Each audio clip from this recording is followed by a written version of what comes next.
wo share anim hanoma ensem da ha no edroso na se je wonim say NPP orphan constituencies no wo say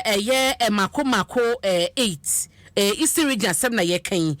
empenyefo mako aduonu ba ko na file 21 na file a wo ehye womo ebetumi agi seat no e free NDC ensem empenyefo yi na menti ase o awo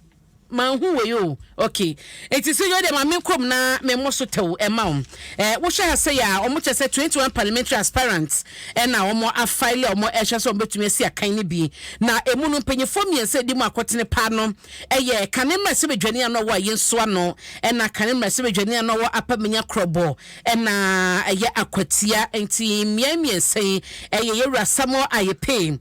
wono no ye mrase bedwane wo ayenso ano na Joseph Tete dodo na Joti no ewo apamenya krobo abaton pesua no so na Mercy asiedu adodo na fe no amase ewo akwatia abaton pesua so empenyefo miensa na yekasei womo eka enipa duonu ba ko a wo makofa enkrata ehwe say 8 seats because onim de enti je my surprise kakra no say omo de set come champion fo ni ato ha ono so oya former MP wa aye price constituency ye ka say price nya orphan constituency because ono bo PK AMPP ni one na was seat ni so ntino na my surprise kakra de enti asset emfoni eda ha e no no aso mente say wakofale na bibi time krompo nya so ye time nya so na emfoni wo mfoni ama say wono akwatia oba fefe Emma waza ama say obabium ama say eba wakofa ne kasa file akwasi dwam na die kira ne ade ti no o de ye bedi ho nkomo ama say afile na say akumi osamba na ono so oba ena oben dankwa Castro bin so ayiniti ono so akofile kra NPP premier bekoso ewa kwatia no dano de but me nyini se beye te se 2019 de na de sensembae no se se no bi ate ne ho ase nti ye hye se de beko ewo honom omo so omo sa atwamuti no eba na eno achi de sija semu ya hu meken kan ye no so omo se yewura Jerry Kofi Hinsen to panyin no ono a resign on health grounds say na pomodeni ade enti no wa resign eno ye de daily guide e ka wo ya na ye de nam ne atiti o me say de enti no wa resign health asa na pomodeni hu nsem kakra ne ade a enti no ne wo say odi adwuma ne to hono atema oil refinery on health grounds na wo kenkan ya bakrata fana me fan say paragraphs ni one more say unconfirmed sources hana sam no no ese ye share no so on see from proceed on na ya momo na da you na asam no before say force ne ba no na ya hunu bia force ne free but you can force I actually because your friend force that be forcing when you FORC and I force ne FORS thank you and CJ ye de ya nam ne yetete say de nyina no so mo ye so mo de to no be man krankra dwuma ko bi mo betumi aboa ahwatoto ho niema na ehɔ no na asam ne wo no ehono na asam no wona atase didi mu a yewra hinsin wo ma wona ti kono but omo se wono na resign yes papa enko no pa nkonko adwuma fie da o so last week Friday no ho no park ne niema se bre no aso nti no wa resign chumuta bre no so abeko na to ye den simi anam de ma ejima de ade na oto wa obe ahu enti to enso eho asam ewo delegate mo de ma ewo katafatu so nsia na eye majority leader so na kasa wo hanom no say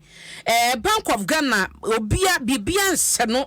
ese wo so report ema emrese bedwafie se wa woni ba bia asem oye free eno so ho asem wo daily guide abokrate anim ha se yampacho musaka bia bekenkan dia kana ma me no mampani da John Dramani Mahama ye ne wono na ye leader edima NDC amanyoko no etu frank ademo 2024 wo hwanim se Ghana for beto ama no na wo bedi mampani no wo se kuku sem ne sa ne manema na ekoso ewo eye Africa ha se no titu ne West Africa ha no wo se enye Wasi enya kura wakondemo wasi wasi obi ate ase constitutional governance egusua no eye papa enti se obi ti aban eye mampani edi ne dwuma bi na enkoye wo bonyo so a wasi enya tuo enya seka nya krante da bi enya bototo da bi nya botre eye dan ya nipa ne brebe so bre no so a fa okokromotie no kwoto fa yi ni free so eno ano no wasi ye no democracy kabamika bi no eno ne edi bu oman eye de oman amamra so a yedi eye dwuma ne no ni amamuo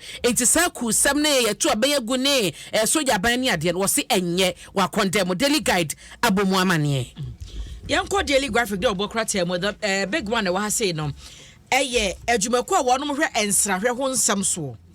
na wo mo de nsam atudwa kire se ho akohia so wo de sika botini bi eto na sika no eye 100 million Ghana cedis.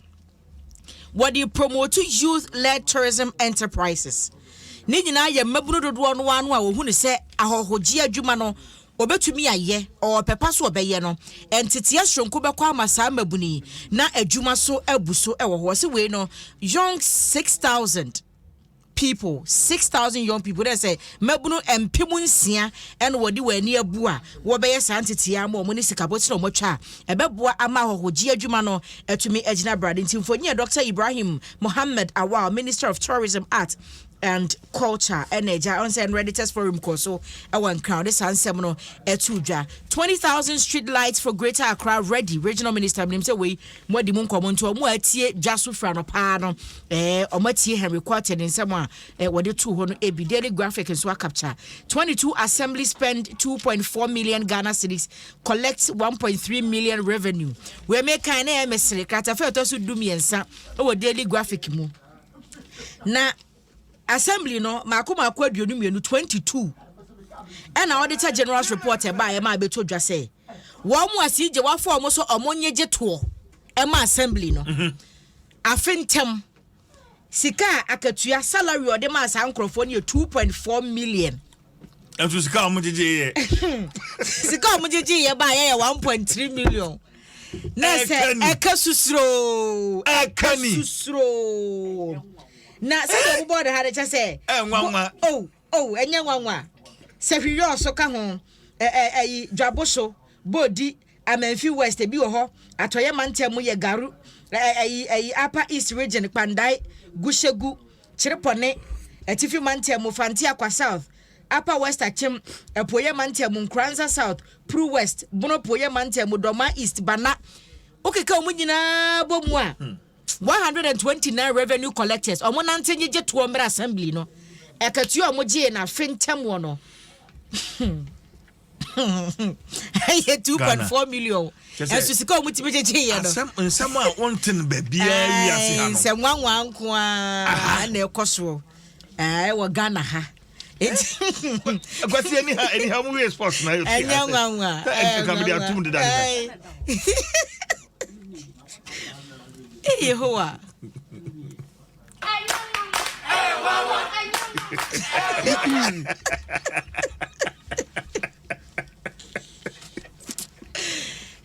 Yehowa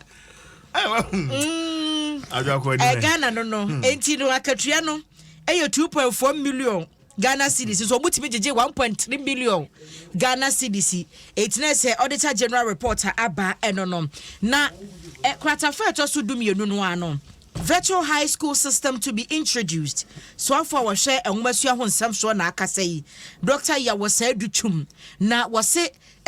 next semester ya na say school year be frase ya yi no won be na online sessions akoso ama won mo want to asosu ku ahuduo mu ebia won so otire wantwa opeso ye remedial sa nya fe na kwetena classroom online sessions wo ho empanifo so peso mo ye adult education no ni nyina ho sehye wode agu akwa mu a wo hwese digital platforms ahoduo so no senior high school adesuafo ni bi ebetumi asua de ho ne nkoba se chinchina ache wasa wokọ na akwada body house ansa na wasua ade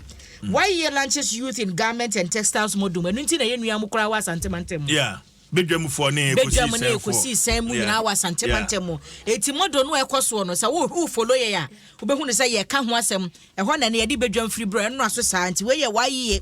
ɛna ɔmo lanche mabuna ɔmo ani gye ade pam entoma dwuma ho ɛna agya yama ne bɔfo ɔmo nyina agu hɔ no mo a ɔmo de mu nsɛm banti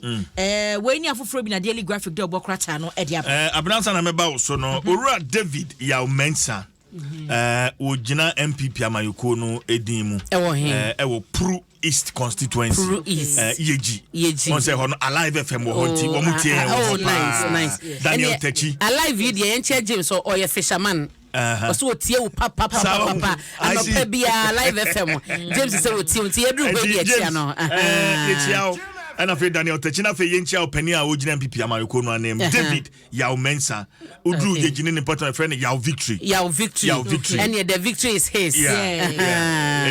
David Yaw Mensah in fact you bet me cry friend incoming member of parliament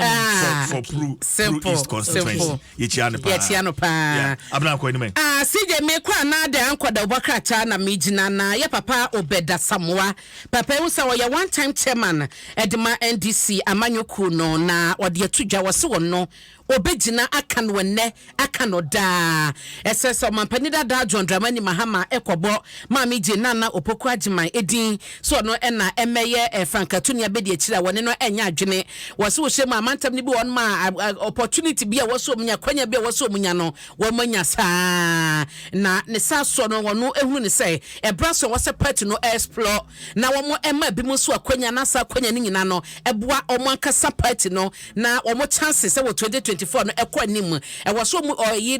omampani da Mahama eyi ka okandifo obeka ne ho a wono so betumi atwe dom atwe vote dodo e dia bre no so e wo ha na Sunday ma omafo ho so no ma ye oye kire e dia tia ye viare empanyifo enam se